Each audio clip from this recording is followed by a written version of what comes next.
Hello guys, આજે આપણે બનાવીશું દેશી ચણા મસાલા અને જોડે જોડે રાઈસ મતલબ કે ભાત બનાવીશું. જો મારા હસબન્ડને કોઈ દિવસ ચણા ખાધા નતા, પણ એમને સરસ મજાના ભાવ્યા છે. હું તમને રેસીપી બનાવું એવી રીતે બનાવજો. બહુ સરસ બને છે અને ટેસ્ટી અને હેલ્ધી હોય છે. ચલો આપણે બનાવવાનું સ્ટાર્ટ કરીએ. મેં રાતે ચણાને પલાળી દીધા હતા. આ જો આવી રીતે પલાળી દીધા હતા. એને ધોઈને હવે આપણે કુકરમાં એને બોઇલ કરવા માટે મૂકીશું. એમાં આપણે પાણી ઉમેરીશું 1 ગ્લાસ જેટલું. એમાં થોડું તજપત્તા નાખીશું. અહીંયા મેં તજપત્તા નાખ્યા છે. ત્યાર પછી એમાં થોડું મીઠું એડ કરીશું અને અદરકના 3 ટુકડા તમે જે પ્રમાણે લેવા હોય લઈ શકો છો. મેં આટલી વસ્તુ બોઇલ કરવા માટે મૂકી છે. હવે આપણે એને બોઇલ કરવા માટે મૂકીશું. 1 વિસલ વાગે ત્યાં સુધી આપણે એને બોઇલ થવા દઈશું. 1 વિસલ વાગી જાય પછી આપણે જોઈશું કે ચણા બરાબર રીતે બોઇલ થઈ ગયા છે કે નથી થયા. હવે આપણે જોઈ લઈએ. ઓલમોસ્ટ આપણા ચણા પણ બોઇલ થઈ ગયા છે. ચેક કરી લઈએ. ચેક કર્યા, બોઇલ થઈ ગયા છે. હવે આપણે બધું સમારેલું કટ કરેલું હું તમને બતાવી દઉં. ડુંગળી, લીલા મરચાં, મીઠી લીમડી અને આદુ લસણની પેસ્ટ. અહીંયા ટામેટાની પેસ્ટ આપણે રેડી કરીશું. એમાં આ બધા મસાલા નાખી દઈશું. જીરું, ગરમ મસાલો, હળદર, મરચું અને એને બરાબર રીતે ખાંડી લઈશું. ખાંડીને એની પેસ્ટ રેડી કરી દઈશું. આપણે પેસ્ટ રેડી થઈ ગઈ છે. હવે આપણે નોનસ્ટિક મૂકીશું. નોનસ્ટિક મૂકીને એમાં તેલ નાખીશું. તેલ ગરમ થઈ જાય પછી આપણે એમાં જીરું નાખીશું. જીરું નાખીને ફ્રાય થઈ જાય જીરું પછી આપણે એમાં મીઠી લીમડી નાખીશું.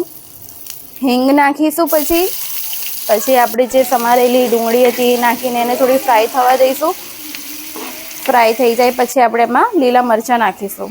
લીલા મરચાં બી ફ્રાય થવા દઈશું. થોડા લીલા મરચાં ફ્રાય થાય પછી આપણે આદુ લસણની પેસ્ટ નાખી દઈશું. એમાં બરાબર રીતે મિક્સ કરી દઈશું એને અને એને ફ્રાય થવા દઈશું. બરાબર રીતે મિક્સ થઈ જાય અને ફ્રાય થઈ જાય હવે એને થોડી વાર 5 મિનિટ ઢાંકી દઈશું. 5 મિનિટ ઢાંકીને પછી આપણે જે ટામેટાની પેસ્ટ બનાવી હતી એ અંદર નાખીશું અને એને મિક્સ કરી લઈશું બરાબર રીતે.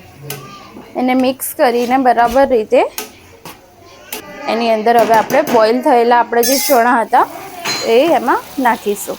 હવે અહીંયા અમે ચણા પણ નાખી દીધા છે. એને બરાબર મિક્સ કરી લઈશું. બધું બરાબર મિક્સ કરીને એને થોડી વાર માટે થવા દઈશું. જ્યાં સુધી તેલ થોડું ઉપર ના આવે ત્યાં સુધી એને સ્ટીમ થવા દઈશું. હવે એમાં થોડું પાણી એડ કરીશું. મેં સહેજ એમાં પાણી એડ કર્યું છે જેથી કરીને થોડું રહે. હવે ત્યાં સુધી આપણે ભાત રેડી કરી દઈએ. ચલો અહીંયા ભાત પણ રેડી કરી દઈએ. તેલ નાખીને એમાં જીરું નાખીશું, તજપત્તું નાખીશું અને એમાં લવિંગ નાખીશું અને એમાં હળદર અને મીઠું નાખીને એમાં પાણી નાખી દઈશું. પછી ચોખા નાખીશું અને એને કુકરમાં ભાત થવા દઈશું. ત્યાં સુધી જોડે જોડે આપણા ચણા પણ રેડી થઈ જાય અને જોડે જોડે આપણા ભાત પણ બની જાય. વેઇટ કરીશું બંધ કરીને પછી જોડે જોડે ચણા પણ જોતા રહીશું. ચલો આપણે ચણા પણ રેડી થઈ ગયા છે ઓલમોસ્ટ. હવે આપણે એમાં કોથમીર નાખવાની છે. ચલો કોથમીર નાખી દઈએ. લીલો મસાલો નાખી દીધું છે. કોથમીર.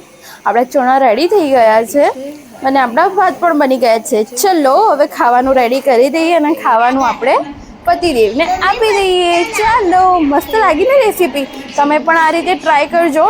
મને તો ચણા જોડે ભાત ભાવે છે એટલે મેં ભાત બનાવ્યા છે. તમે રોટલી પણ બનાવી શકો છો અને એમને પણ ખાઈ શકો છો. પણ બહુ જ સરસ રેસીપી છે. એક વખત જરૂર ટ્રાય કરજો. ચાલો બાય. નેક્સ્ટ ટાઈમ આપણે બીજી કોઈ રેસીપી બનાવીશું. ટેસ્ટ કરીને મને કહો કેવું બન્યું છે. તો બી આજે મેં એવા બનાવ્યા છે ને તમને બહુ જ ભાવશે. ટેસ્ટ કરો પહેલા. ટેસ્ટ કરો.